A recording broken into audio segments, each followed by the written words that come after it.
Bueno, empecemos. Bueno, muy buenas noches a todos. Bienvenidos otra vez a la sede virtual del Colegio de Psicoanalistas. Esta noche vamos a escuchar a Oscar Sotolano. Oscar Sotolano es un miembro tradicional del Colegio de Psicoanalistas. Para los socios es más que conocido, pero para quienes entran por primera vez, les digo que Oscar es psicoanalista, docente y escritor, miembro, como les digo, del colegio desde siempre. Es autor de más de un centenar de artículos, libros de ensayos y novelas.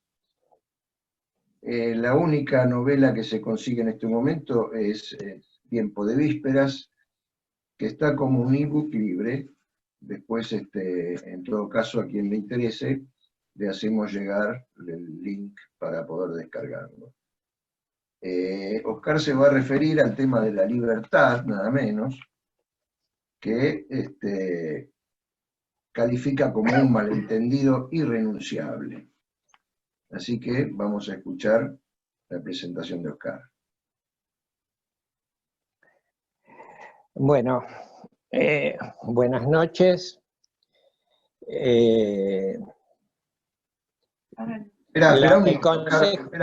Espera un minuto, porque me acabo de dar cuenta que no le hemos dado la bienvenida a una socia nueva del colegio, que es Vanessa Radziwiłowski, que acaba de ingresar, y queremos darle entonces la bienvenida. Bueno, gracias. Bueno, gracias. Bueno.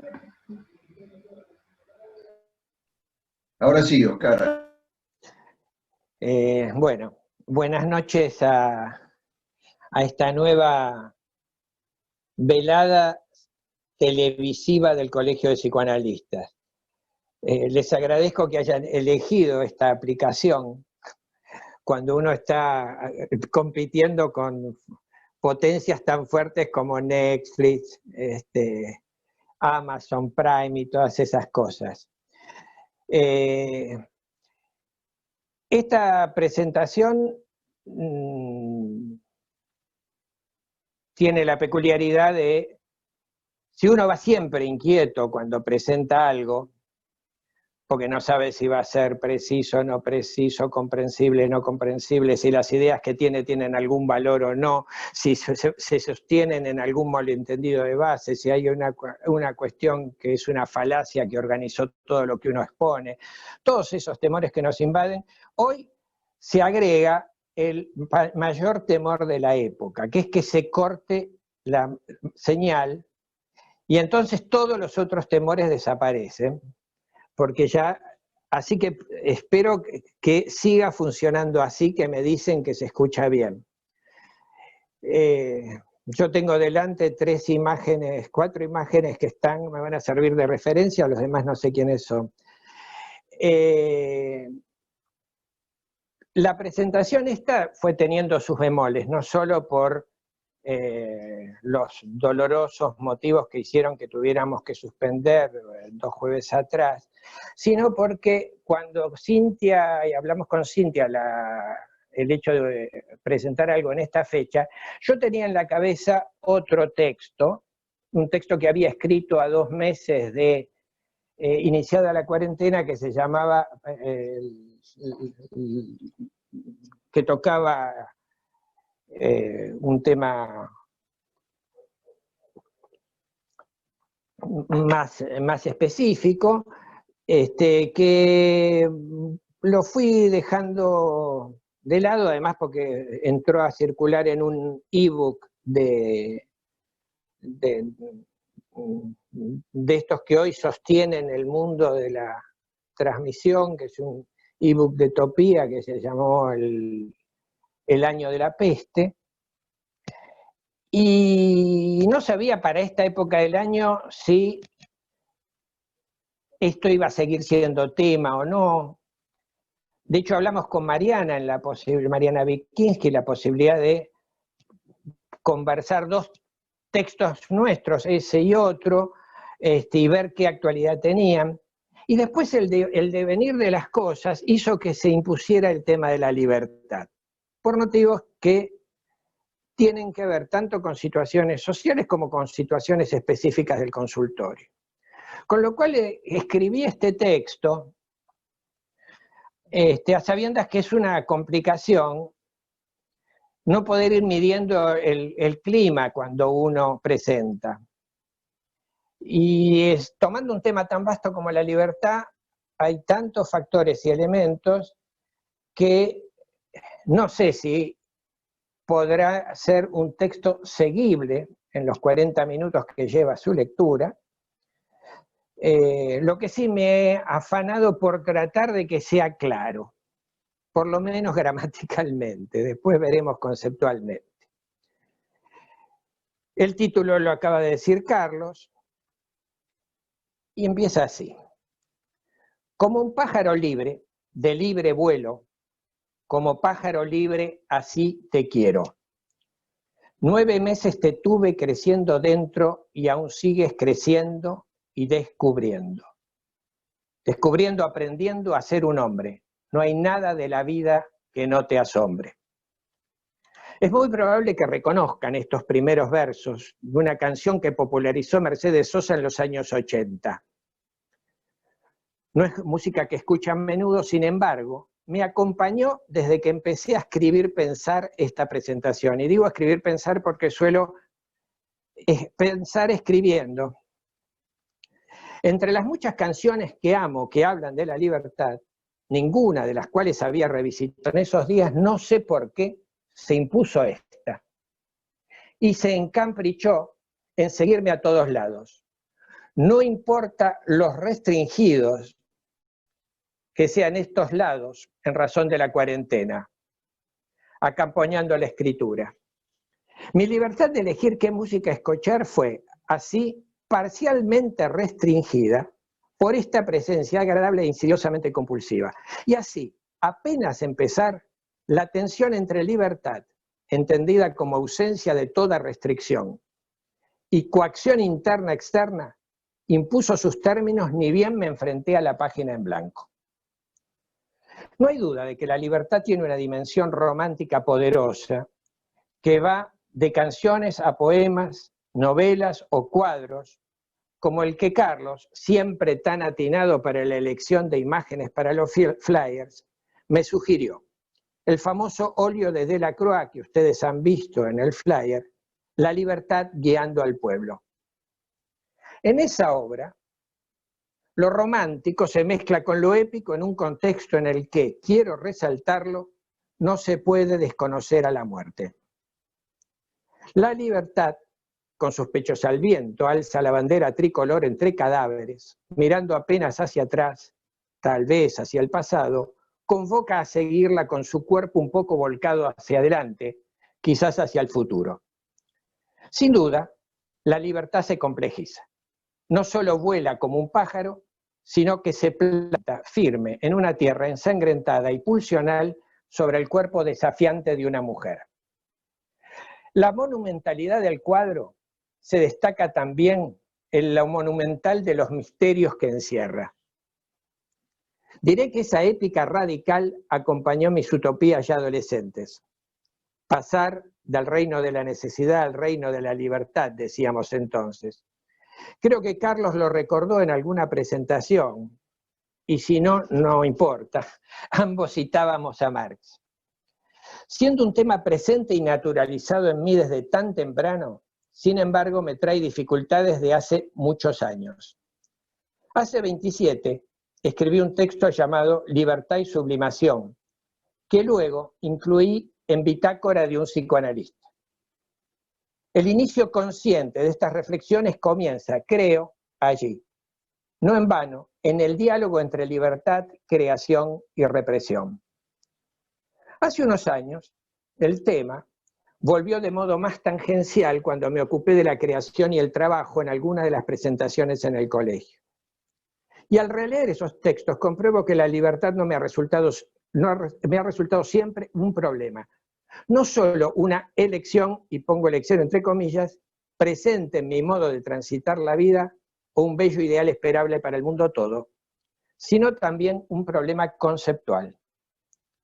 Problema que hoy se acentúa cuando junto a la bella canción, al bello cuadro, al bello ideal que se impone en las pinceladas, tengo que poner en el mismo espacio, bien a la vista, en el mismo orden de jerarquía, con franco disgusto, la mueca irascible de quienes se agrupan invocándola en el medio de la pandemia. El gobierno no puede coartar mi libertad, gritan unos y vociferan otros. Y a muchos de nosotros esos gritos nos irritan, nos indignan y a veces nos apenan, pero al mismo tiempo nos interpelan. En ese sentido, los invito a evitar la descalificación a priori, tanto de los gritos como de aquellos que los vocean, pues por el solo hecho de proferirlos, nos obligan a considerarlos en el mismo plano que las interpretaciones de la libertad que hacemos propias. Ellos gritan libertad como nosotros podemos hacerlo en otras ocasiones. Desde allí es que entiendo que esas afirmaciones ajenas nos deben interpelar, al menos las muchas que no provienen de fuentes canallas. Las de un Pichetto, un Fernando Iglesias, un Leuco, un Lanata, una Bullrich merecerían otras consideraciones. Y lo que deben interpelar, me parece, es nuestro idílico trato con ese significante organizador del pensamiento occidental, fundamentalmente desde el siglo XVI. Y digo esto porque al igual que entiendo debemos hacer con nuestros pacientes, y encuentro allí uno de los aspectos más valiosos de la tradición freudiana, cuando nos encontramos con un pensamiento con el que no acordamos, no deberíamos abordarlo en primer lugar como una idea a corregir por errada, por mucho que así nos parezca. Por caso, una idea que haya que discutir con nuestros pacientes, salvo muy singulares razones clínicas que así lo ameriten, sino como una idea que en alguna verdad ancla su fuerza y su vigencia para esa persona o para cierta sociedad. La verosimilitud de cualquier argumento, incluso cualquier mentira, se sostiene siempre en planos relativos de verdad, motivo que hace menos polar la reflexión sobre la mentira. Verdad que, por ese motivo, en el caso de esas manifestaciones públicas, sería insuficiente reducir a la simple influencia deleteria de los medios, los odiadores profesionales y los activos agentes del capital financiero mundial que operan en nuestro país y en el mundo todo el tiempo en todas sus formas, acerca de las cuales saben que escribo y he escrito mucho y cuya influencia también saben no desconozco. Es que, y es lo que me interesa resaltar en un espacio como este, escucho ese modo de pensar en muchos que hablan sobre la cuestión sin ir a ninguna marcha. Y aunque muchas veces hallo restos de esas influencias deleterias en sus palabras, sin embargo, también escucho que lo dicen desde un lugar muy genuino. Algunos de mis pacientes lo formulan apelando a algunas de esas expresiones irritantes que hemos escuchado en las marchas anticuarentena, pero sobre todo anhelando, al igual que la mayoría que no compartimos ese punto de vista, estar pronto en la calle con sus amigos tomándose una birra, pudiendo abrazar a algún ser querido o gozando de una sexualidad que ningún sexting colma. Se sienten encerrados y piden ser libres. Nosotros, en ocasiones también, aunque sintamos este encierro como un cuidado. Lo evidente es que ante la angustia que la situación impone, reaccionan de acuerdo a sus características personales, que incluyen los campos ideológicos que los dominan. La referencia al espacio carcelario con el cual, desde el principio, se asoció la cuarentena de un modo bastante generalizado, escuché repetirse mucho antes de que los medios lo hicieran políticamente suya. Sin hacer disquisiciones demasiado generales sobre la llamada nueva normalidad, diría que la normalidad que escucho que se extraña y que se teme perder para siempre, o al menos por mucho tiempo, aunque la posibilidad de la vacuna ha dado cierto aire, es la de la cotidianeidad de los contactos cuerpo a cuerpo, como los practicábamos. Los grandes son distintos, no suelen aparecer en las preocupaciones de mis pacientes. Tal vez sí en momentos de angustia, cuando la incertidumbre arrecia, pero en formatos distópicos o apocalípticos más pesadillescos. Lo que extrañamos todos es mucho más mundano. En mi experiencia tampoco los escucho deseando salir a consumir, como planteó un compañero en su presentación, sino saliendo a recuperar antiguos y estructurantes lazos con los otros, como opinó otro. Y es que ese reclamo de una libertad tan natural, tan esencial, al punto de haber sido ubicada desde las más antiguas tradiciones filosóficas en las raíces del hombre común, atributo irreductible de nuestra esencia humana, me impone una pregunta que invierte la doxa tradicional. ¿Es cierto que la libertad sea un bien natural originario que los humanos debemos proteger de cualquier intento de alteración o de coacción? ¿O es la libertad un bien cultural y subjetivo complejo que en todo caso se conquista construyéndolo? Y de ser así, ¿de qué libertad se trata? ¿Somos humanos originariamente libres a quienes se nos quiere coartar esa libertad esencial? ¿O en verdad somos originariamente súbditos, uso un término de Lacan, que hallamos en los pliegues imprevisibles de la vida la potencia conflictiva de advenir libres?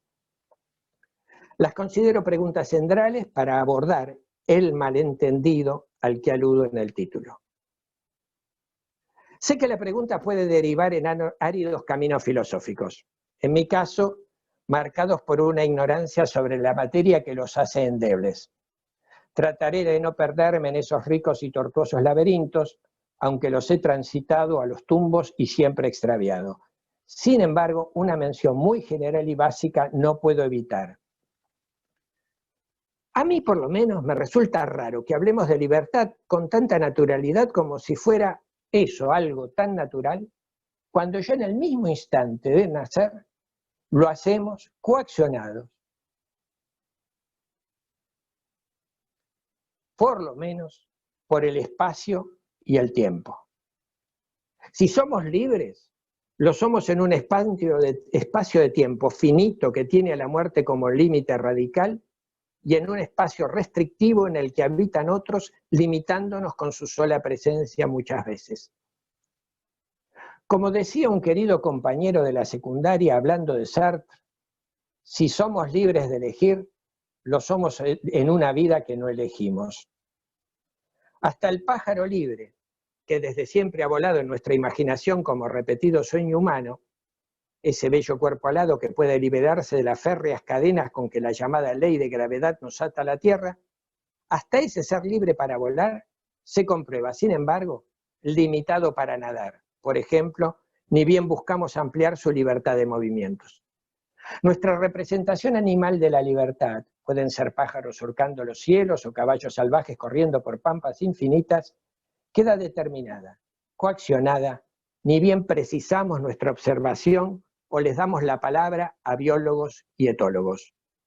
Cuando las ciencias formulan leyes que rigen el mundo de las cosas y los hombres, la libertad, en tanto categoría radical, deviene una idea difícil de asir.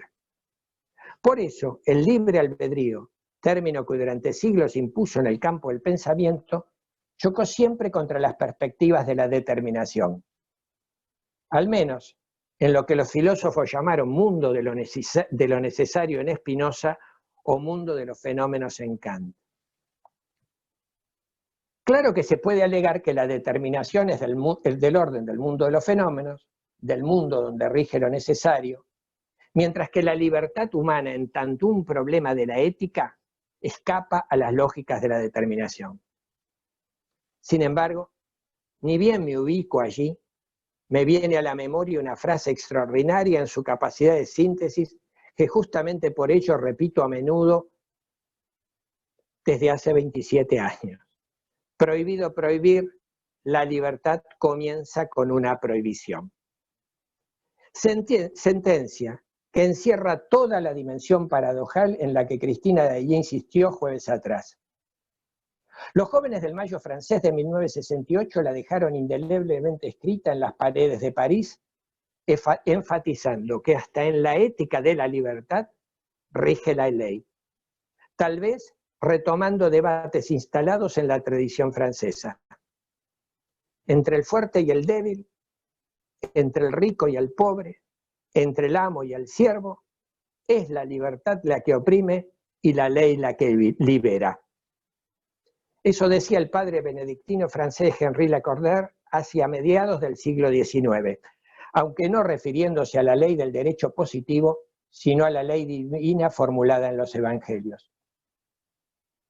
Pero sea que uno se defina ateísta o lo haga agnóstico, la libertad siempre es marcada desde alguna ley, aunque retroactivamente la sintamos una propiedad natural constitutiva del hombre de naturaleza de Rousseau. Hombre de naturaleza que por momentos Freud abrazó en sus reflexiones acerca del malestar en la cultura. Pero aún suscribiendo, al menos en momentos de su obra, la teoría del hombre natural, Freud, por el contrario, nos ubicó en el corazón mismo de su reflexión, por el contrario, como originariamente sometidos. Él decía tres servidumbres: la pulsional, la superyoica, en definitiva también pulsional, y la de la realidad. O sea, lejos estuvo de pensarnos como sujetos libres. Oxímoron si lo hay, sujeto libre. A medida que las ciencias se entrometían en la microscopía de los cuerpos vivos e inertes buscando hallar sus leyes, el orden de la necesidad, la mente seguía inexpugnable, reivindicando el libre albedrío, la voluntad, la conciencia, la autoconciencia como modo superior de la materia en su expansión evolutiva o como expresión de la potencia infinita de Dios. Fue Freud quien hizo de ello una ficción habitada de un inconsciente, esclavizante y esclavizado. La determinación vino a enclavarse en el corazón de su teoría del psiquismo, y la libertad no entró en sus reflexiones. Lacan, por su parte, puso a la libertad en el campo de la locura y el delirio, perspectiva que resuena en la forma en que muchos anticuarentena la proclaman hoy por todo el mundo. Más aún, cuando el término libertad entró en la teoría y en la experiencia analítica, lo hizo de un modo muy singular, una libertad restrictiva. La regla fundamental, el centro de nuestra práctica, la regla que no solo es fundamental por importante, sino que es fundamental porque está en los fundamentos de la experiencia, nos dice un imperativo: hable de todo lo que se le vaya ocurriendo. No censure ninguna de sus ideas, ocurrencias o sensaciones. Todas pueden ser importantes. En realidad, diríamos hoy, todas lo son por el solo hecho de decirse, aunque sabemos no podrá decirse todo. Su libertad no consiste en la libre expresión, la que incluye la libertad de callar y la selección de los tópicos a decir. No es una libertad democratista. No es la hipócrita libertad que se arroga la prensa. Es el imperativo de decir todo, aunque sea imposible. Cuestión, a mi entender, central para pensar cuánto de analítico hay y cuánto no, coexistiendo en un análisis con o sin cuarentena por vía virtual o no. Entonces, ¿desde dónde pensar la libertad con una perspectiva psicoanalítica sin sostenerse exclusivamente en una reflexión filosófica inespecífica cuando la teoría no parece habilitarlo? A mi entender, la experiencia cotidiana de escuchar vuelve a resultar primordial. Escuchar a nuestros pacientes, escucharnos a nosotros y escuchar los ruidos, a veces voces más o menos ruidosas del mundo cotidiano. Por eso vuelvo al lugar donde dejé a poetas y odiadores, todos contradictorios cultores de la libertad por igual, aunque sospechemos que se trata de libertades distintas. Empecemos transitando por tierra conocida. Los psicoanalistas comprobamos la presencia insistente de los restos vivos del desamparo que a todos los humanos nos habita de un modo estructural. Estructura abierta a destinos diversos.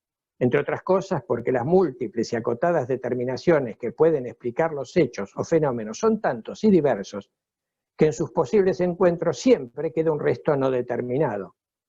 La determinación solo podría sostenerse en forma absoluta si hubiera solo una única ley universal capaz de explicar el todo cósmico.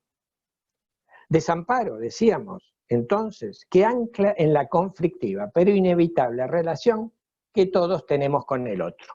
con mayúscula, con minúscula, ambos siempre entrecruzados. Se ha teorizado hasta el hartazgo la función del otro en la constitución psíquica. Las servidumbres nos plasman.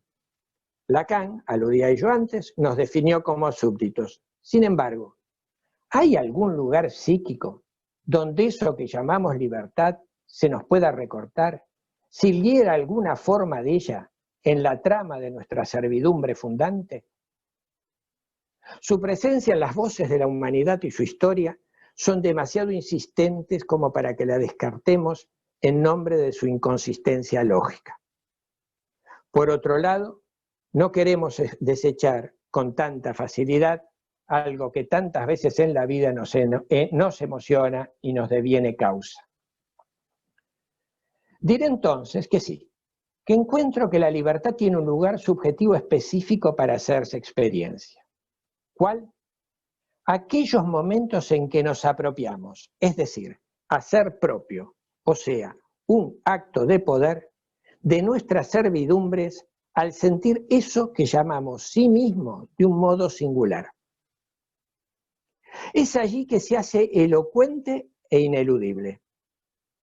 Si Spinoza definía la libertad diciendo que una cosa es libre cuando existe por la sola necesidad de su naturaleza y no está determinada a obrar sino por sí misma, que actúa por causa sui, diríamos con esos latinajos al que las tradiciones filosóficas nos acostumbran, ¿qué momento hay mayor que el de sentirse causa de sí mismo, con la vivencia ilusoria de la que nada ni nadie haya intervenido en las decisiones que tomamos, sino en ese momento, insisto, ilusorio pero imprescindible, de apropiarnos de nosotros mismos las más de las veces en acciones banales? Ese momento donde nos creemos, nos sentimos, aunque sea por breves instantes, con poder absoluto, remarco la palabra poder, en una dimensión individual que se nos aparece como indiscutible.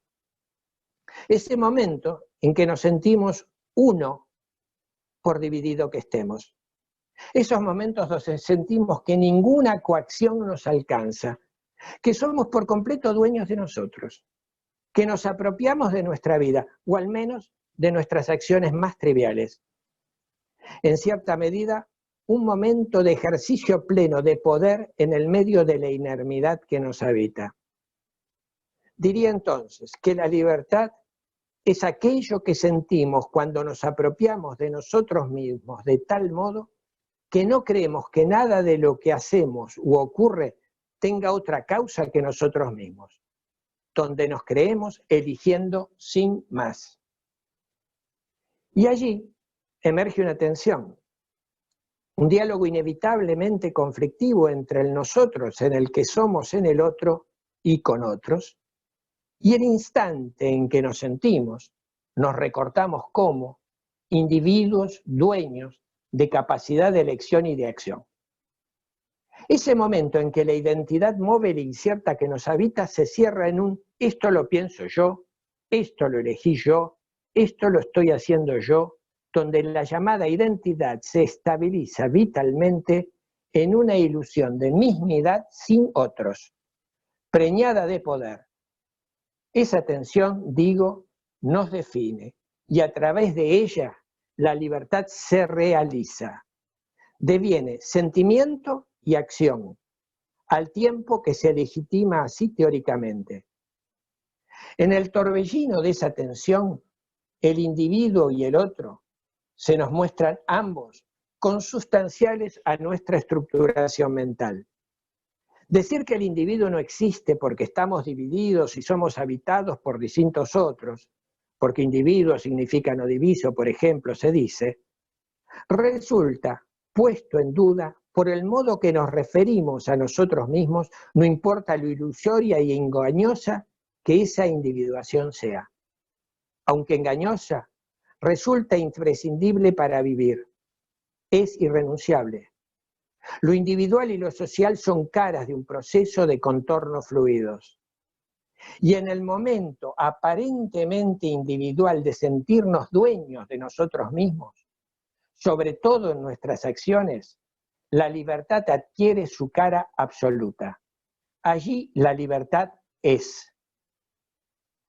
Por ello, cuando los anticuarentenas salen a reclamar libertad, no importa tanto los motivos por los que la reclamen, el asunto es que la ejercen, la realizan, la sienten en su acto, lo cual provoca que la discusión sea prácticamente imposible con ellos.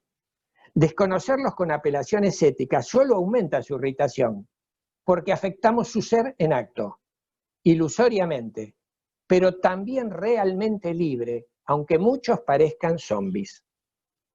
Sensación de libertad que por un instante los saca de la angustia de diversa proveniencia que pueda acompañarlos.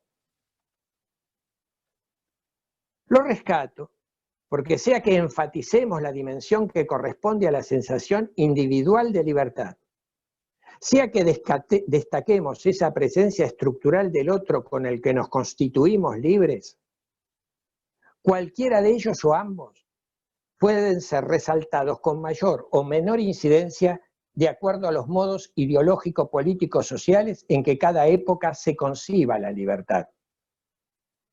Los modos en que se la conciba pondrán en juego formas de la libertad distintas que habitan como posibilidad en nuestro psiquismo. Libertad, que me interesa remarcarlo, desde el punto de vista de la vivencia psíquica, no se corresponde necesariamente con la dimensión jurídico-política que puede adoptar su definición. Tal como, y en esto estoy hipotetizando porque no hay forma de saberlo, exigiría algún estudio muy particular, tal como puede ocurrir con aquellos romanos libres que se hacían esclavos para ganar poder en la Roma antigua y ser verdaderamente ellos, es decir, dueños de algún poder sobre sí, aún siendo esclavos. Paradójicamente, se hacían libres esclavizándose. Para el capitalismo, la libertad fue fundante. Los siervos debían ser liberados, arrancados de la tierra donde vivían bajo la férula de los señores y del poder absoluto del soberano, pero para ser arrojados libres, entre comillas, al mercado de trabajo incipiente. Así, ser trabajador libre resultó tanto una promesa como una trampa. El Señor no fue más su amo, pero ni casa ni tierra les quedó para vivir. Millones murieron entre hambrunas durante ese proceso en Inglaterra. Se los ilusionaba con la libertad de trabajar en las condiciones que quisieran, pero a diario se le imponían, como hoy se le imponen, las que el mercado capitalista incipiente eligiese. Poca elección tiene hoy un joven de no conchavarse en alguna forma uberizada de explotación, si de ello depende su supervivencia, como en el siglo XIX, la de entrar al socavón. Mientras se fetichiza la palabra libertad, exaltándolo como recurso para tallarse el propio destino a fuerza de iniciativa personal, en verdad se lo habilita libre solo de morirse de hambre. Self-made man ayer, autoemprendedor hoy, es el ideal individual que sostiene la libertad liberal burguesa y oculta la esclavitud de la supervivencia. Eso es lo que el liberalismo ha hecho con la palabra libertad. Y es ese prestigio de la palabra el que usa mientras nos involucra en la construcción de una sociedad de esclavos. Lavoisier, un escritor francés, escribió en 1548 La libertad y la servidumbre voluntaria. Un breve, aunque enorme libelo fogoso contra el soberano, en el que se preguntaba: apenas puede creerse la facilidad con que el vasallo olvida el don de la libertad, su apatía a recobrarla y la naturalidad con que se sujeta a la esclavitud. Se diría que no ha perdido su libertad, sino ganado su esclavitud. No los voy a cansar deteniéndome en este tema, porque además de abrir otra llave que puede hacer más confusa aún la exposición, es una cuestión de la que me ocupo particularmente en un artículo escrito para el último número de la revista Utopía que acaba de aparecer. Sin embargo, cito a Lavoisier porque es uno de los que inaugura la reflexión política contra el poder omnímodo del soberano ya en 1500, partiendo de la libertad como don natural, y porque incluye la pregunta del comienzo, formulada de otra manera. En nuestra esencia, ¿hallamos una amada libertad o una esclavitud amante? Para aliviar la cosa con una anécdota clínica que no deja de ser cómico en su patetismo, recuerdo a dónde nos llevó el análisis de una conducta por completo vulgar de un paciente. Solía ir a shopping siempre en horas pico, en momentos de máxima concentración de gente. Le gustaba ese clima vivo, lleno de personas, decía. Esto para desconsuelo de su familia, que anhelaba ir en horarios más tranquilos. ¿Cuál fue nuestra sorpresa al encontrarnos en el fluir de sus palabras con que la elección tenía otra meta? Eludir la angustia que le provocaba ser dueño de su responsabilidad de decidir, en este caso, dónde estacionar. Si el shopping estaba lleno, cosa que ocurría cuando él prefería ir, siempre quedaba un único hueco donde meter el coche. En ese único lugar libre estacionaba sin dudar. En cambio, si estaba vacío, podía pasarse mucho tiempo dando vueltas, una y otra vez por las explanadas vacías que recorría de un piso al otro sin poder detenerlo en ningún lado, mientras explicaba que quería el mejor lugar y seguía de largo girando por los laberintos del shopping. En verdad, evitaba lo vacío en un espacio lleno de autos para exasperación de todos los que lo acompañaban, menos de él, que no manejaba exasperado sino angustiado casi hasta las lágrimas. En el instante que estacionaba en condiciones tan restringidas, se sentía libre y dueño de un poder repentino. Debo decir que fue un hallazgo que pudiera haber un dilema como ese. Jamás se me hubiera ocurrido pensar un problema semejante. La libertad de elegir, de hacerse cargo de un deseo propio, era delegada en las condiciones fácticas que imponía la abigarrada concentración de coches estacionados. Entonces, pensar la libertad como bien originario o pensarla como construcción histórica individual y social produce destinos teóricos, subjetivos y políticos distintos. Entender la libertad como hecho natural a defender se sostiene en la dimensión individual de su existencia, lo que en el mundo del derecho albergan principalmente los llamados derechos civiles. En cambio, entenderla como construcción social enfatiza la dimensión colectiva de su realización, lo que en el campo de la teoría del derecho abarcan los derechos sociales. No en vano, la sociedad estadounidense, quintesencia del capitalismo liberal, puede defender con relativo fervor los derechos civiles, siempre que no se sea negro, chicano o pobre, mientras se desconocen los derechos sociales. La tragedia sanitaria cotidiana que vive hoy con el COVID y antes con la salud pública en general resultan elocuentes al respecto. La libertad, entendida como don individual, mantiene una relación a veces tensa, a veces directamente antagónica con la dimensión en su dimensión social que compromete al otro.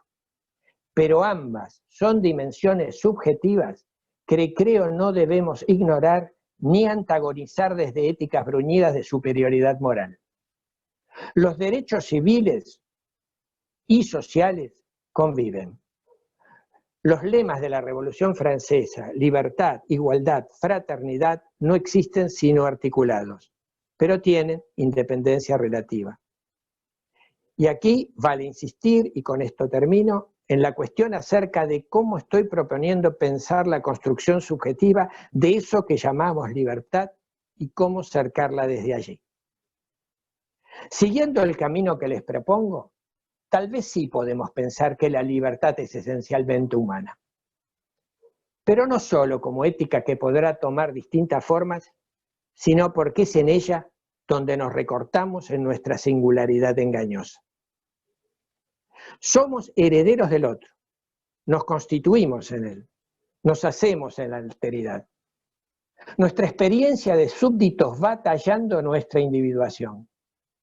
Sin embargo, esa individuación sujeta al otro la vivimos de modo plenamente individual, como libertad absoluta, es decir, como ilusorios dueños de nuestra causa.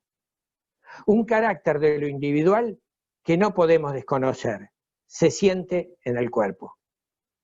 Siendo así, me parece importante resaltar que al momento de devenir individuos con algún poder, sintiéndonos libres por ello, hemos contraído también una deuda con el otro. Si la hacemos propia, aunque esa deuda suele permanecer reprimida, nuestra libertad será vivida como un don que convoca al otro como modo de existir y nos pone en un campo de responsabilidad hacia ese don. No diremos yo soy yo y hago lo que quiero, sino yo soy yo, pero mi libertad es heredera y legataria de aquellos con los que convivo e incluso de aquellos con los que no. Será una libertad que mantiene una relación tensa consigo misma, tensa con la vivencia individualista, individualizante del yo soy yo y yo elijo, con la que inevitablemente también todos vivimos. Por ese motivo nuestras libertades individuales singulares chocan entre sí y el derecho y la moral pretenden regular esos choques inevitables. Cuando prima la dimensión correspondiente al momento puramente individual de adquisición de poder en la individuación, el otro a quien debemos es ignorado o se restringe, a lo sumo, a otro muy próximo o familiar. Aquellos que provienen de familias de propiedad oligárquica, por ejemplo, pueden decir, esto es mío porque lo ganaron mis abuelos, a ningún otro debo nada. De modo similar, la libertad adolescente contra los padres que sostiene la exogamia se produce en plena refutación de cualquier herencia. Yo soy libre, hago lo que quiero, tomo mis propias decisiones, gritan mientras cierran la puerta de calle o de su cuarto. Ambas afirmaciones las marca la violencia individual o de clase en donde su libertad se realiza. Allí está la violencia, en esas aglomeraciones televisivas llamadas marchas. Volviendo al espacio donde ubiqué las diferentes expresiones de la libertad, cuando la libertad es tomada sosteniéndose en ese plano de individualismo que ignora al otro, escucharemos: yo salgo cuando quiero, me importa un comino la sociedad, que cada uno se las arregle como pueda. Claro que como sin embargo el vínculo amoroso difícilmente se pierda por completo, la condición para salir a hacer lo que nos plazca sin riesgo para otros exigirá negar o renegar según los casos que el peligro exista. Se dirá entonces, soy libre, hago lo que quiero, pero lo hago porque no es más peligroso que un accidente de tránsito. El virus es parte de una mentira creada por Bill Gates y Soros, o más enfático, el virus no existe. No habiendo riesgo, puedo salir libremente, con racionalizaciones no siempre tan locas. ¿Acaso no es por completo verosímil que un virus se pueda fabricar en laboratorio o que grandes intereses pudiesen pergeñar inventos semejantes? ¿No ha sucedido hechos así antes? Claro que en este caso habrá que considerar aquello en que todos los científicos más reconocidos y prestigiosos coinciden. No es un virus de laboratorio. Insisto, sobre la verosimilitud se construye la mentira que en este caso desmiente el riesgo y hasta el sufrimiento que la libertad entendida como experiencia sin don ocasiona. Lo me remarco porque el movimiento libertario ancla entre muchos jóvenes en ese territorio de falacias que se ha apoderado del pensamiento cotidiano. Por un lado, libertad sin don, o sea, a nadie se le debe nuestro acto. Individualismo frenético, al cual la lógica del capital es por completo proclive. Por otro lado, otra cara de la libertad, aquella que reconoce la deuda, aunque reprimida, o tal vez por reprimida, no me queda claro, la mantiene activa en sus consideraciones hacia el otro. Por ello, se sostiene siempre en un duelo por lo perdido. Lo perdido en y del otro, que también nos conforma en nuestra estricta e inevitable individualidad. Tal vez por la vigencia de este vector del duelo, por lo perdido, es que hice hincapié al comienzo en la tierra ensangrentada. Tal vez un implícito homenaje hacia aquellos que pudieron caer en la lucha por conseguirla, que destaqué en el cuadro de Delacroix. Por eso también quizá, y ahora sí termino, la canción que obsesivamente me ha perseguido en estos días tiene otra dimensión en su belleza. He leído los primeros versos al comenzar. La letra sigue así: como pájaro libre, de libre vuelo, como un pájaro libre, así te quiero. Cada minuto tuyo lo vivo y muero. Cuando no estás, mi hijo, como te espero. Pues el miedo, un gusano, me roe y come. Apenas abro un diario, busco tu nombre. Muero todos los días, pero te digo, no hay que andar tras la vida como un mendigo. El mundo está en ti mismo, debes cambiarlo. Cada vez el camino es menos largo. Ese miedo, ese dolor, esa muerte, esa referencia al hijo desaparecido, esa presencia de los que estuvieron y están aunque no estén, al que el duelo remite, pero también esa utópica esperanza de un camino propio cada vez más corto. Es la que hizo que dijese en el título: si la libertad guarda un malentendido, también encierra una dimensión irrenunciable, un deseo en su plenitud, porque se nos hace ser, siendo libres somos, por un instante poderosos en memoria secreta de los otros en los que nos hemos ido tallando.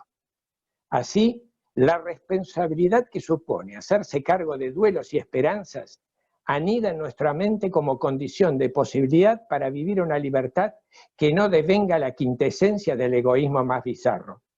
Tal vez mirando apenas hacia atrás, pero con el cuerpo hacia adelante, como la pulsante Olimpia de Delacroix. Ya está.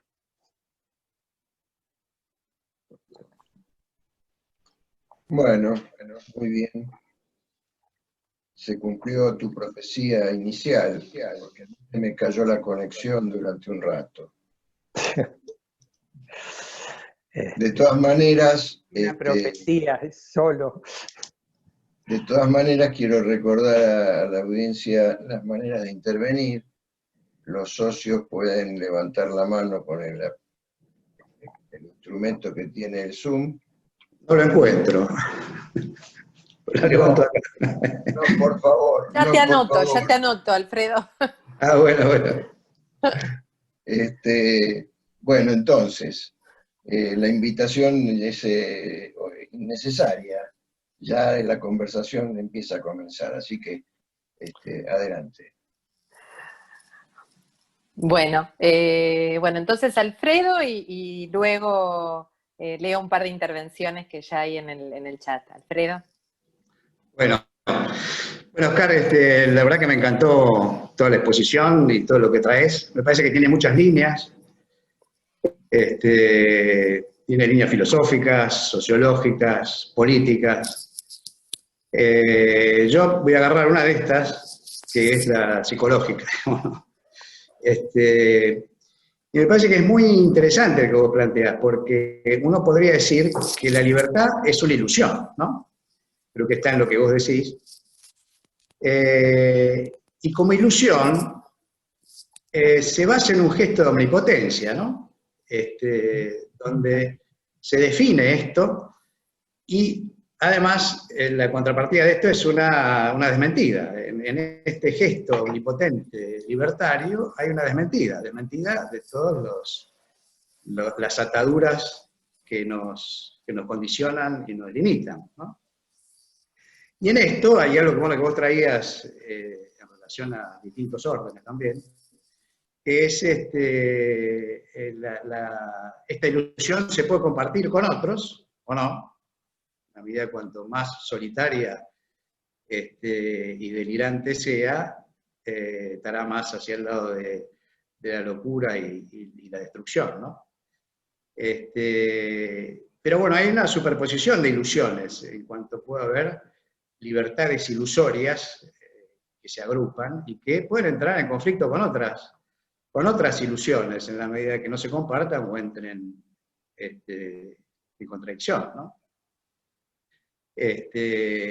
Bueno, esto me parece que este aspecto de desmentida y de omnipotencia, como gesto de omnipotencia, define esencialmente el gesto libertario, ¿no? Que tiene mucho que ver con la creación también, ¿no? Es crear un determinado mundo ilusorio y tiene su contacto con el gesto omnipotente de la creación, del arte, del juego, ¿no? Donde hay un mundo que se define y se crea en función de ese gesto libertario.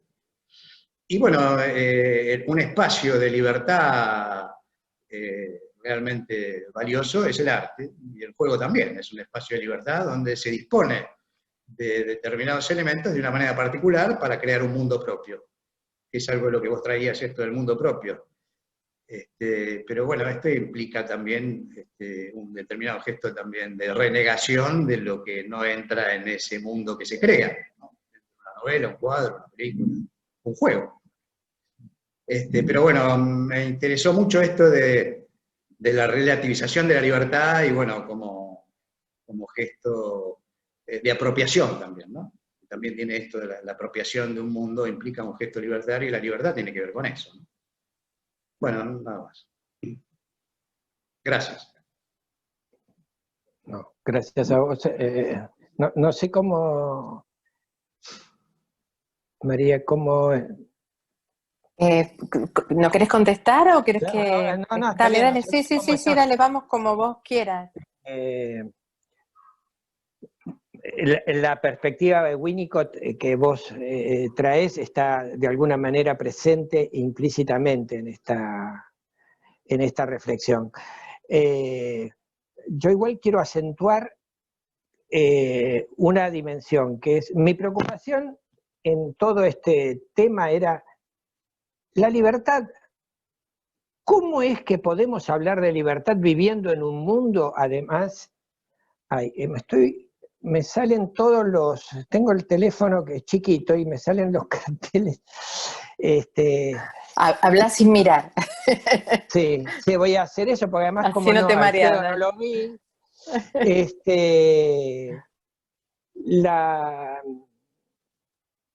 ¿cómo es que se puede recortar algo tan profundo para todos que al mismo tiempo lógicamente es tan contradictorio, tan inviable? Y por eso me parecía importante esa dimensión, no solo de lo que podría ser todas las dimensiones implícitas que hay de la libertad en la creación, sino la vivencia subjetiva de sentirse libre. Porque hay algo muy decisivo en eso, es como si la libertad existiera solo en el acto de sentirse. Se produce allí. No tiene otro lugar de reconocimiento, sino profundo. Por eso, porque está tan íncito en nuestra propia estructuración, es que toma tal fuerza como algo natural. Por eso se puede decir, existió siempre, porque es cierto, existió siempre desde el punto de vista de la estructuración mental un momento en el cual somos puramente nosotros dueños de nosotros. Y en ese punto coincidimos plenamente con la definición histórica de la libertad como algo sin ningún tipo de determinación de ningún orden, o en todo caso con determinaciones neumonénicas, trascendentales, digamos, ¿no? Ese tipo de categorías. Pero como fenómeno no tiene otra causa que sí mismo.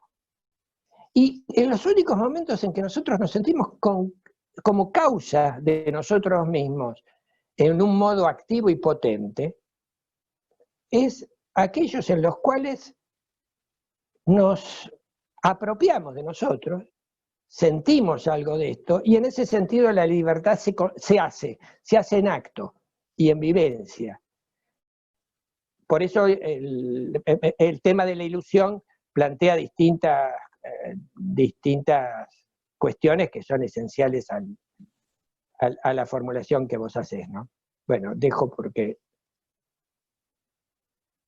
Bueno, mientras se prepara Mariana Wikinski, te leo una intervención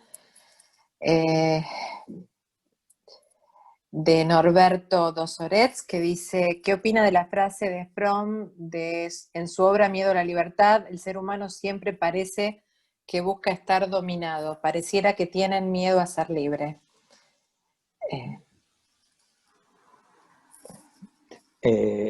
Bueno, aquí casi se podría decir, no es que tiene miedo a ser libre, sino que ama ser esclavo. Casi es una mucho más fuerte. Ahí tomo la dimensión de Lavoisier y la dimensión que está presente de alguna manera en pensar que la teoría que nosotros sostenemos nos comprueba en nuestro estado de esclavitud, llamemos así, originaria, en esa servidumbre estructural. Con lo cual, en todo caso, no es que tenemos miedo a la libertad, sino que la libertad es un esfuerzo psíquico gigantesco. Y en ese sentido es siempre un desafío enorme y que dificilísimo de cumplir, por otro lado, siempre insuficiente. No sé si eso aclara, por lo menos mi posición. ¿Sí? Mariana Wikinski. Bueno, Oscar, compleja porque realmente aborda el tema desde una cantidad enorme de ángulos. La cuestión es para volver a escuchar varias veces, o por lo menos una vez más, tu presentación. Pero por supuesto que el núcleo, digamos, que tiene que ver con este aspecto bifaz de la libertad, me parece que es interesantísimo, y en un punto es quizás lo que uno necesita desanudar cada vez que escucha esa palabra, ¿no? La verdad es que el modo en el que vengo, yo te diría más bien sintiendo, porque ni siquiera sé si es pensando, esa declamación de la libertad en términos de la libertad individual como un ejercicio claro de violencia en estos últimos tiempos, y que no se expresa solamente en la reivindicación de los anticuarentenas, sino también en la justicia por mano propia y en otros modelos de ejercicio de la libertad. Me parece que necesita como que diferenciemos el concepto, quizás no tengamos a mano ninguna otra palabra, pero tengo la impresión de que no siempre que se enarbola la libertad como argumento se está hablando realmente de libertad. A veces tengo la impresión de que la libertad como argumento declamado, digo ideológico, en realidad es una reivindicación de la individualidad y punto, aunque se esté planteando en términos de libertad.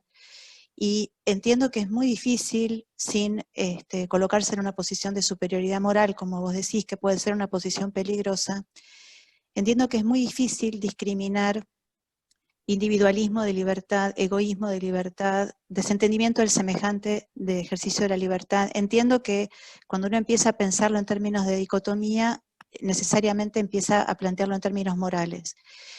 Pero me parece que tendría que haber algún elemento para discriminar cuando realmente se trata de esa reivindicación de esa libertad originaria, en ese malentendido del que hablaste y que me parece que también planteaba Alfredo de alguna manera, cuando se trata de esa reivindicación fallida, en donde se produce una ilusión de desligadura con el semejante, y cuando se trata de esa conquista de libertad, cuando se trata de esa otra cosa. Por más que la misma palabra se utilice en los dos planos, cuando un modo de ejercicio de esa libertad entraña un nivel de violencia contra el semejante, sobre todo contra el vulnerable, contra el oprimido, cuando realmente sus objetivos sublevatorios o emancipatorios podrían ser seriamente puestos en duda, si entonces corresponde realmente discutir eso en el plano de la utilización de la misma palabra, o podría ser una palabra excesivamente maleable,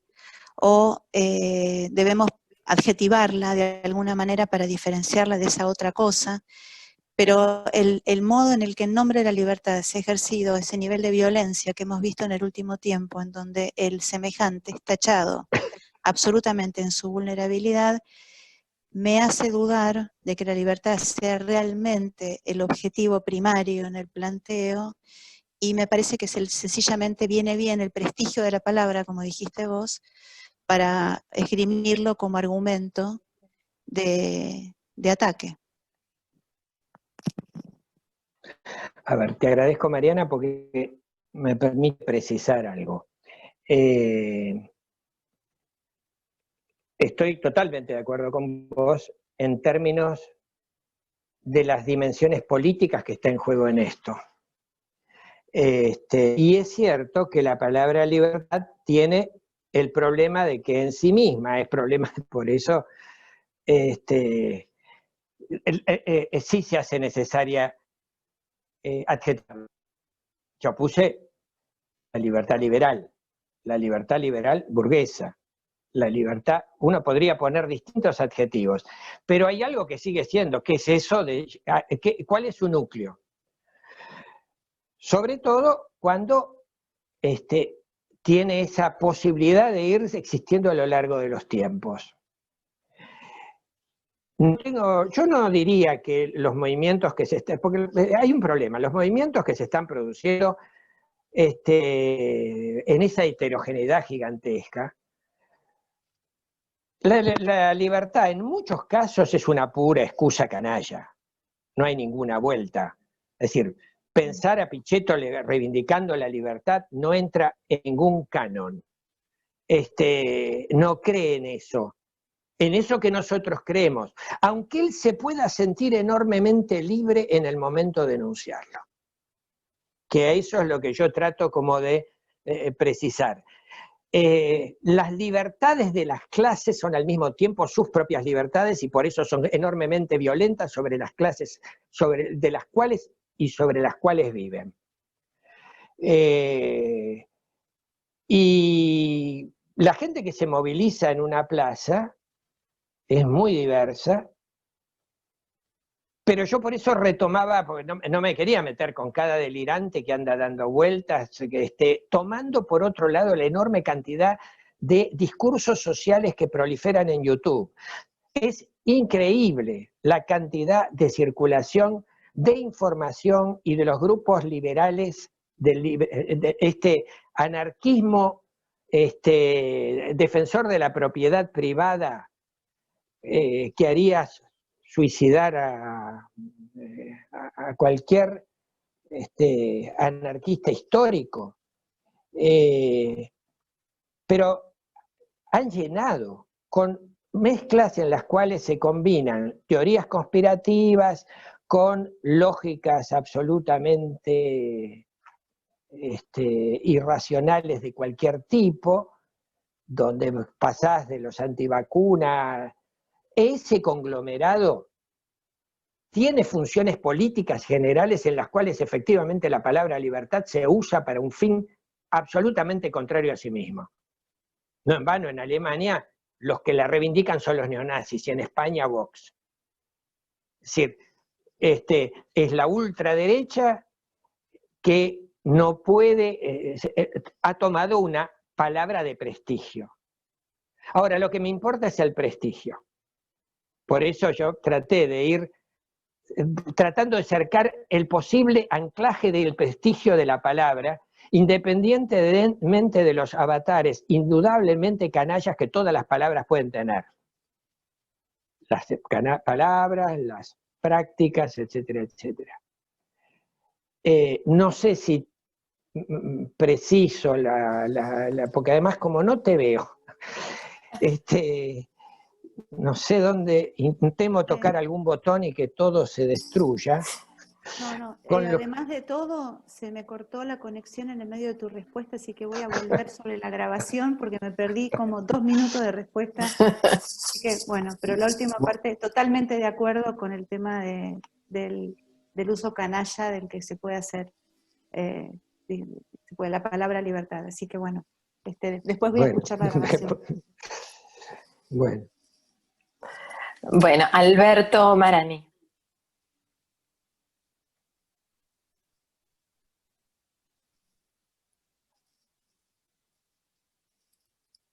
Alberto, el sonido, a ver ahí, si podés.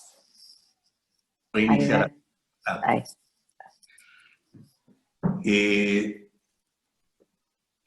Eso era todo.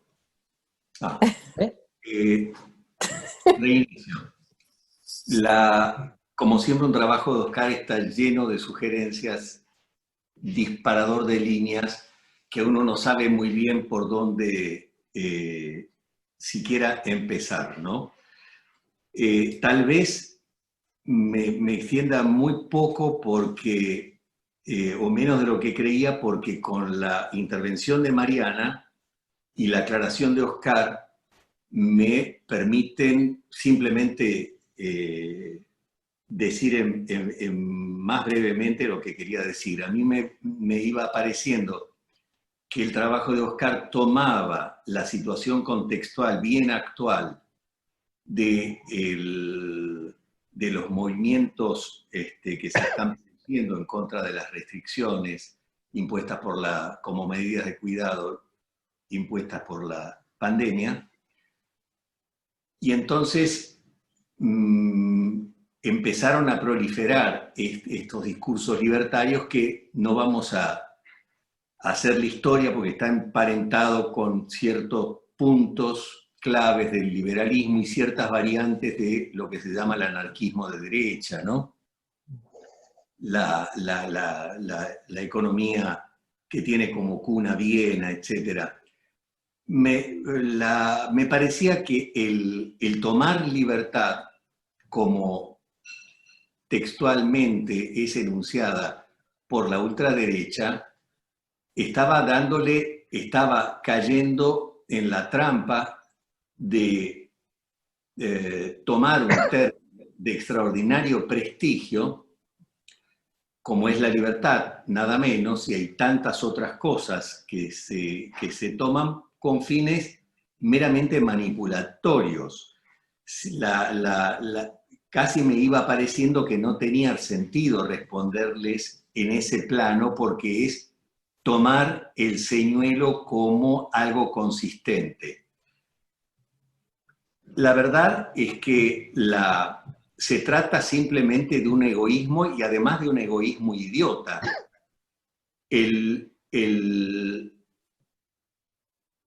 Un chabón metido a especie de periodista dijo, lo voy a repetir textualmente, aunque sea un poco grosero, pero él dijo, yo voy a donde se me cantan las pelotas.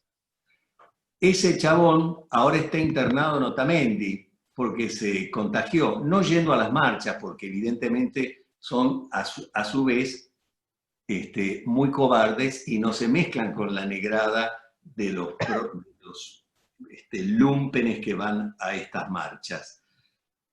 Pero sin embargo el tipo se contagió y se le vio rápidamente restringida su libertad, de manera que ahora está confinado en una cama de un sanatorio. A mí me parece que la cuestión famosa de que la libertad de uno, como me enseñaron de chiquito, termina donde empieza la del otro, da cuenta de la sustancia de la cuestión. Cuando la libertad es entendida como la libertad del surfer y toda esta cantidad de tilingos que van apareciendo, en realidad eso implica un desconocimiento, un desmantelamiento del otro que tiene una denominación precisa en nuestra profesión, que es perversión. Cuando uno puede disponer del otro, lo desmantela como sujeto y lo reduce a un objeto que eventualmente puede ser contagiable y que no importa, que entraña el más extremo grado de desapego, eso se llama perversión. Sé tú.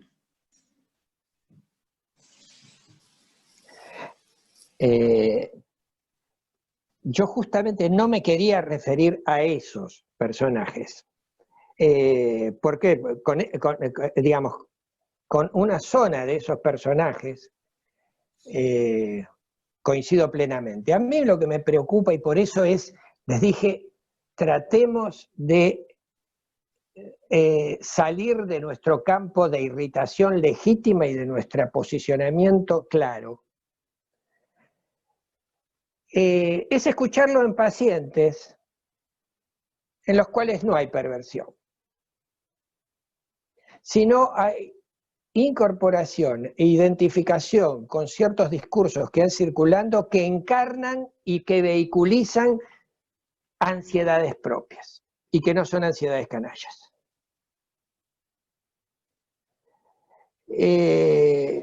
Porque el otro extremo me es fácilmente destruir, en términos políticos, en términos conceptuales y demás.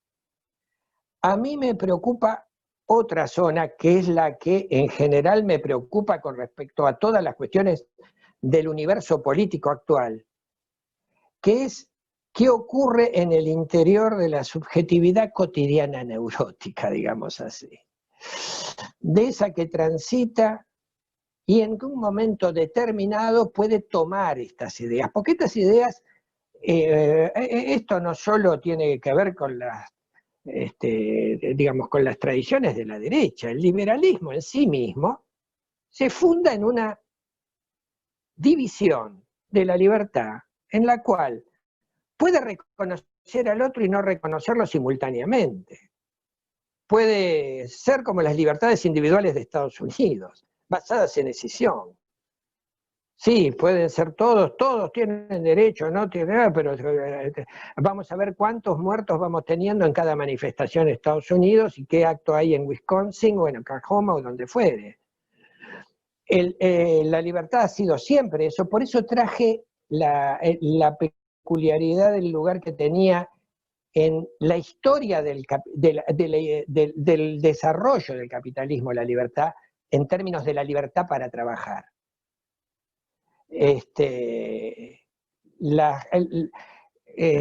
Porque la idea de que el hombre es libre está en el corazón de la dinámica capitalista.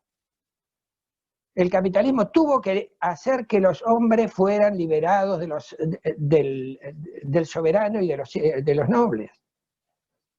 Porque así entraban en el mercado del trabajo. Si estaban en el marco del soberano no había posibilidades de captura de mano de obra.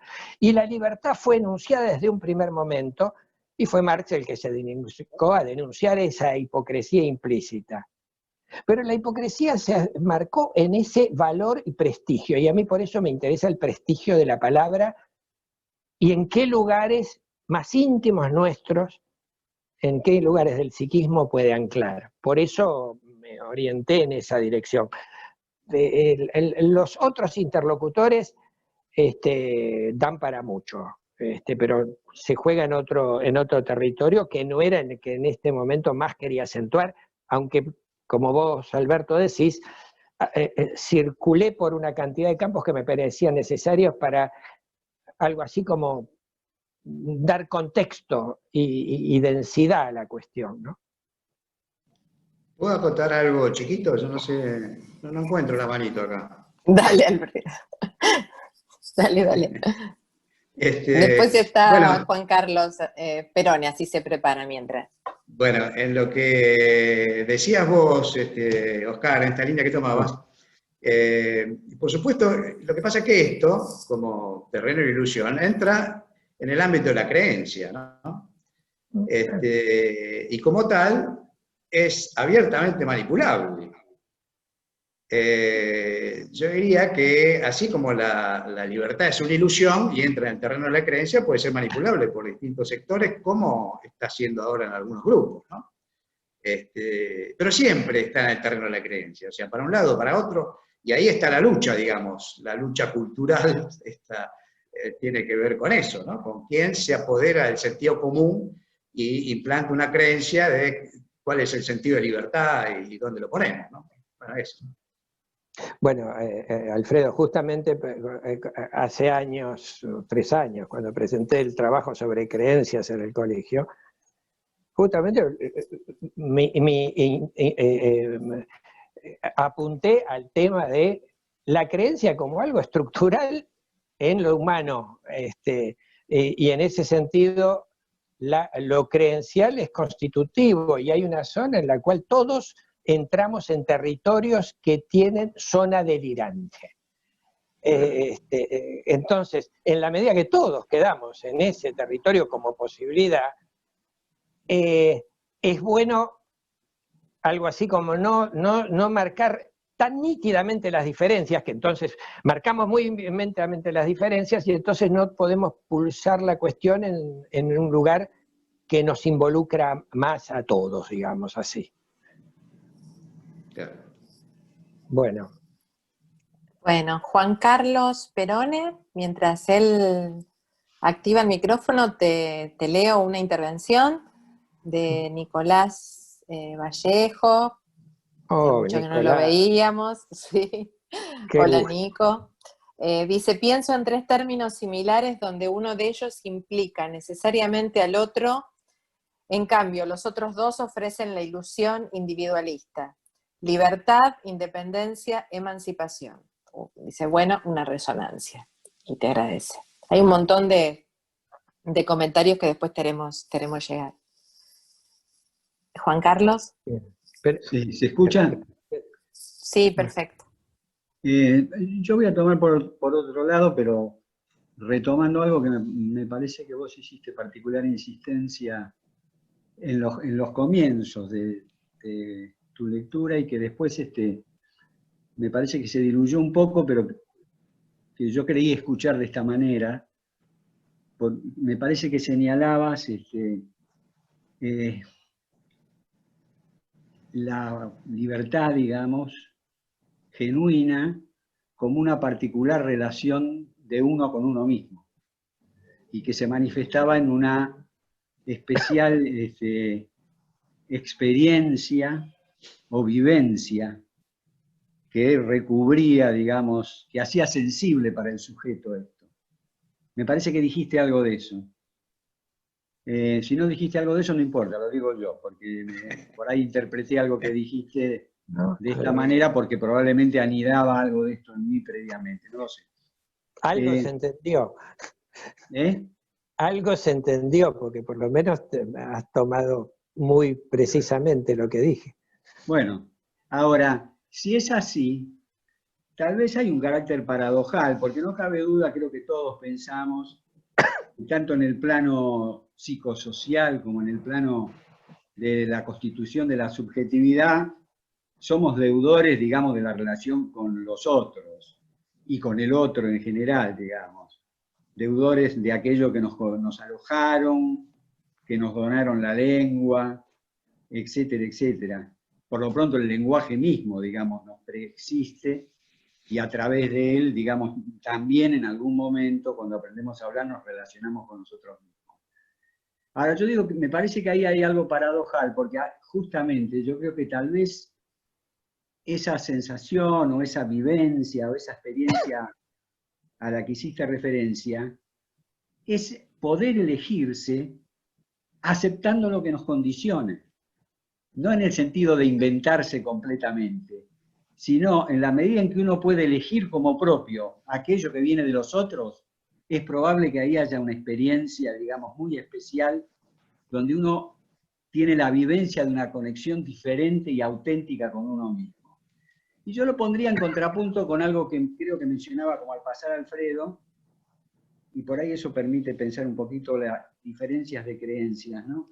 Yo diría lo siguiente, que el niño pequeño, el infant, digamos, para retomar algo de un autor del que conozco poco, lo que conozco lo aprendí de Alfredo, pero si el niño, digamos, en el extremo de su dependencia del otro, en los primeros tiempos de la vida, imagina, digamos, o ilusiona que el objeto que le ofrecen lo ha creado, yo diría que a la inversa, lo que yo dije antes es justamente la inversa de eso, porque ahí es el extremo de la omnipotencia que coincide con el extremo de la dependencia negada por la misma omnipotencia.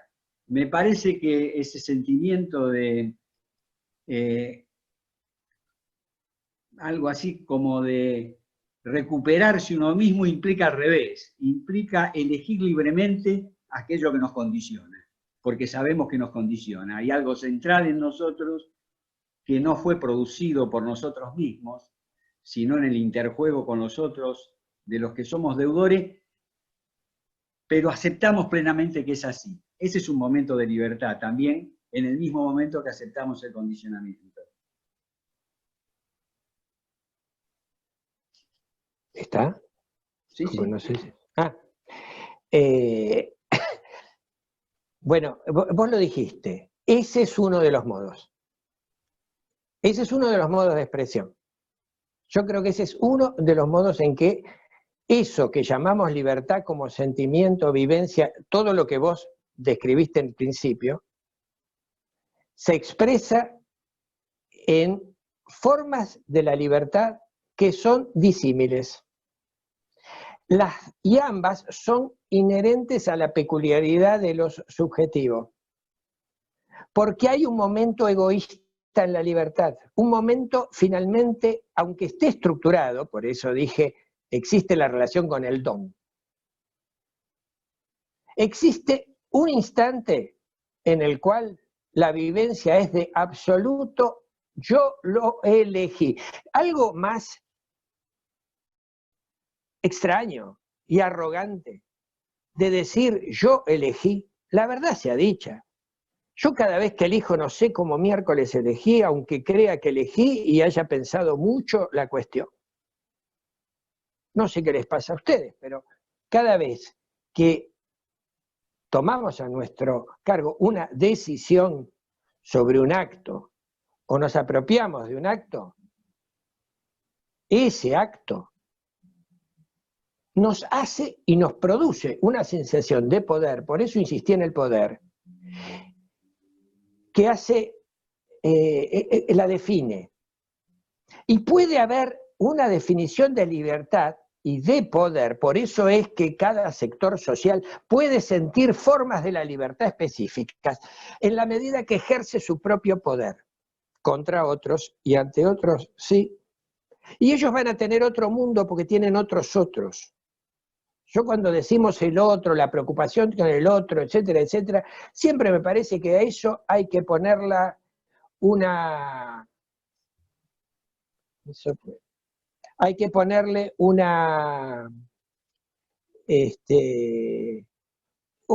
cierto cuidado, porque también, pues si no estamos pensando que la gente de derecha y la ideología es una ideología que parte de la base de que no existe otros. Tienen otros que son los otros de ellos en el interior del sector y esa clase y grupo social al que pertenecen.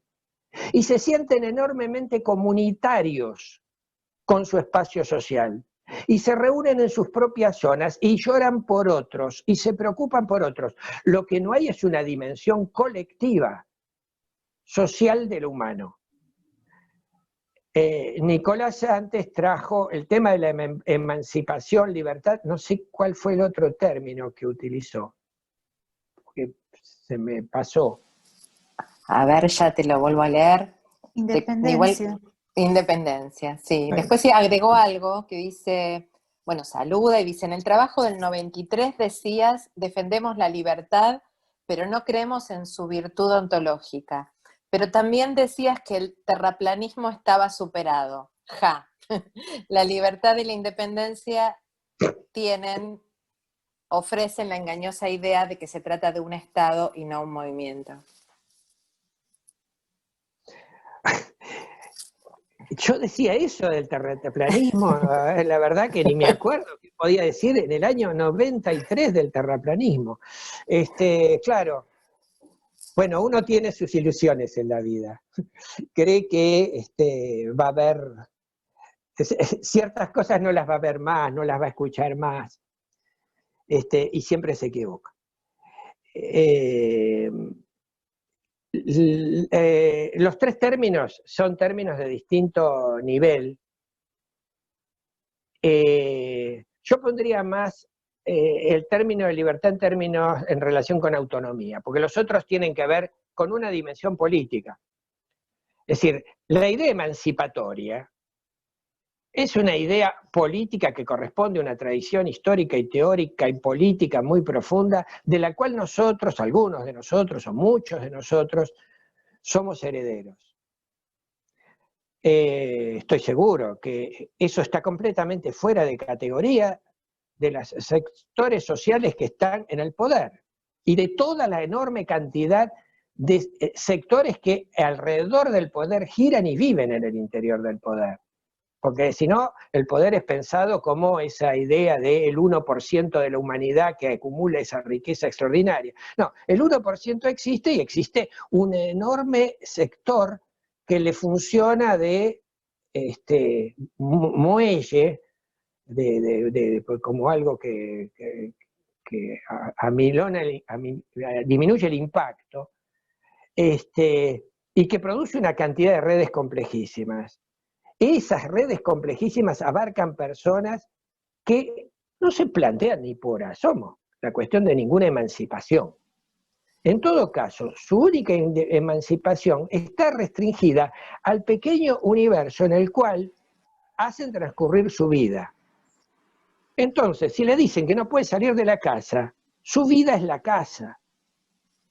Con lo cual, si no pueden salir de la casa, no pueden moverse en su vida, que lo único que tiene de posibilidad es el tránsito de la puerta hacia afuera y punto. Yo en general he encontrado algo llamativo, que es que pacientes que están muy enfurecidos con el gobierno, con las medidas desde un primer momento, o que son pacientes que todos tienen una relación terrible con su padre, y en realidad con sus padres, en tanto representantes, llamémoslo así, de poder y autoridad.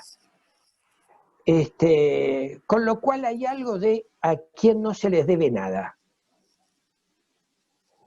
Y yo creo que sí, ese acto de deber a alguien, de tener una deuda simbólica que nos estructura, con los cuales transformamos ese deber en agradecimiento, hace que implique un trabajo psíquico que socialmente no está habilitado, porque la ideología del capitalismo no habilita eso.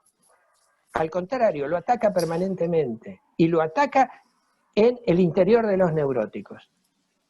Insisto, no solo de los canallas.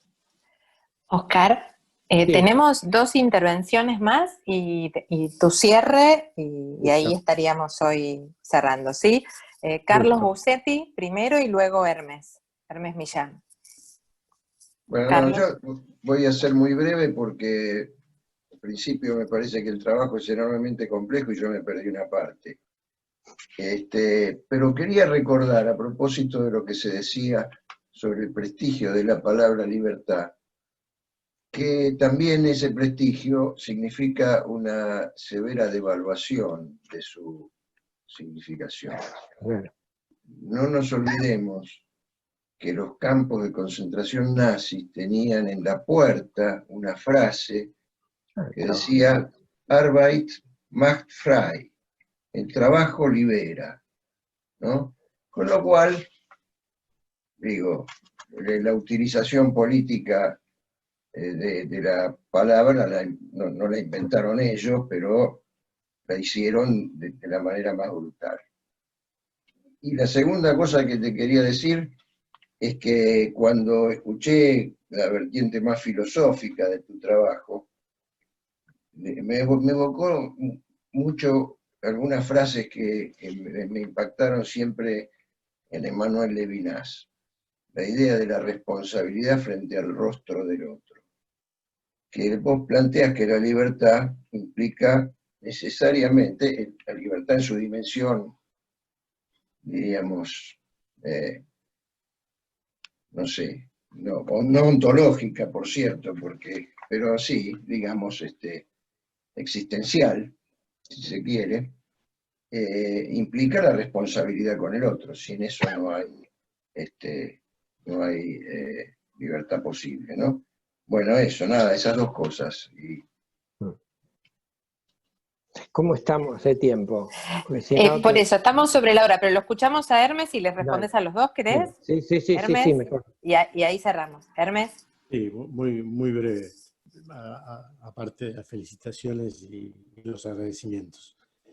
Yo me quedé pensando y cambié de eje de pensamiento a lo largo de lo que fuiste diciendo. Me quedé pensando esto, si es posible pensar en el tema de la libertad en este momento en un tránsito, desde un momento en el cual la libertad consistía en un desenfrenado esfuerzo por colocar algunas voces en el territorio de lo público, las voces de las minorías, las voces de los marginados o las voces de las mayorías sufrientes, a un momento de espectacularización o performatización de la libertad, donde el acto... Espectacularización, ¿no? Espectacularización o performatización de la libertad, donde lo libre pasa a ubicarse ahora, desde mi punto de vista, en el escenario por poder resistirse a la obligación o a la compulsión de poner lo privado y lo íntimo en la escena de lo público. Esto es lo que me quedé pensando y quería saber tu opinión. A ver, no te sigo, articulás con el poner lo privado en la escena de lo público con la libertad.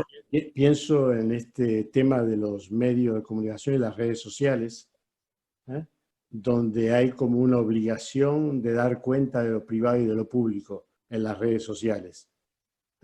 Esto como el hombre libre que no tiene límites, que puede hablar de todo y que puede abrir su espacio privado de lo íntimo en esos escenarios. Ajá.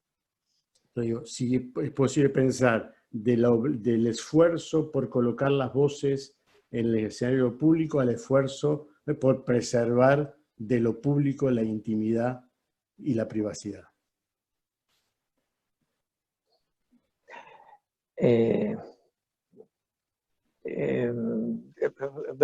Me parece una perspectiva interesante, porque estás planteando algo que yo lo tomaría en términos de la zanahoria de la libertad. Digamos, ¿en qué medida? Volvemos al prestigio de la palabra. Es por su prestigio que al mismo tiempo se atribuye una supuesta, se atribuye a ese espacio mediático como un lugar que finalmente es de captura. Sería para a un desarrollo más específico esto, y además con el tema del tiempo de por medio, no sé cómo... ¿Con qué minutos contamos? Porque no sé si en cualquier momento se apaga la luz. Decime, María. Bueno, nunca echamos a patadas a nadie, así que si no, quieres... yo no digo que vos echas a patadas, lo que digo es que no sé cómo funciona este sistema y si es que en un momento determinado dicen basta. No, cerramos y cuando aplaudimos, si sos cortito, lo redondeamos. Bueno, claro, ves, la libertad ya está coartada, me dice ¿Viste? que puedo decir todo lo que quiera si soy cortito. Y el planteo que hace Hermes es, a mí me parece un planteo sumamente interesante, porque plantea algo que es todo el tema de la libertad en el interior de los medios y en las falacias que hay en el interior del universo de los medios en su sentido amplio. No hablo solo de los medios, sino en esa enorme interfaz en el cual hoy por hoy la red tiene un lugar central. Pero es porque se les ofrece la fantasía de que son libres de decir lo que quieran. Muchas veces dicen lo que quieren, dicen cualquier barbaridad y ahí aparece la locura. Uno es seguir las discusiones, es un espacio de desarrollo de pasiones bajas la red. Es una cosa, yo la he seguido en discusiones sobre temas futbolísticos, qué pasaba con Riquelme en Boca, y ver las discusiones que se producían ahí son equivalentes a las que se pueden producir en el espacio político, en el cual hay una especie de espacio que nos otorga de libertad supuesta. Pero bueno, lo dejo ahí, estoy totalmente de acuerdo con respecto al tema de la libertad en los campos de concentración. Volvemos, el prestigio de la palabra libertad. Por eso mi preocupación era pensar el porqué del prestigio, el porqué subjetivo del prestigio. No el porqué social del prestigio, no el porqué del término en términos de una historia del pensamiento, sino pensar la libertad en términos de el prestigio subjetivo que tiene. Bueno, no, antes de que me extienda, me callo yo. Bueno, muchas gracias. Gracias. Después te hacemos llegar los chats, que hay un montón de cosas lindas para que leas. Agradecimientos y felicitaciones. Y bueno, invitamos a que todos se activen el micrófono y aplaudir. Gracias, Oscar. Muy bueno, muy bueno. Gracias, Buenísimo. Gracias. Excelente. Gracias, Oscar. Muchas gracias. Gracias. Gracias a todos. Chao. Chao. Gracias. Con la canción, Oscar. ¿Cómo? Chao, gracias. Muy bueno.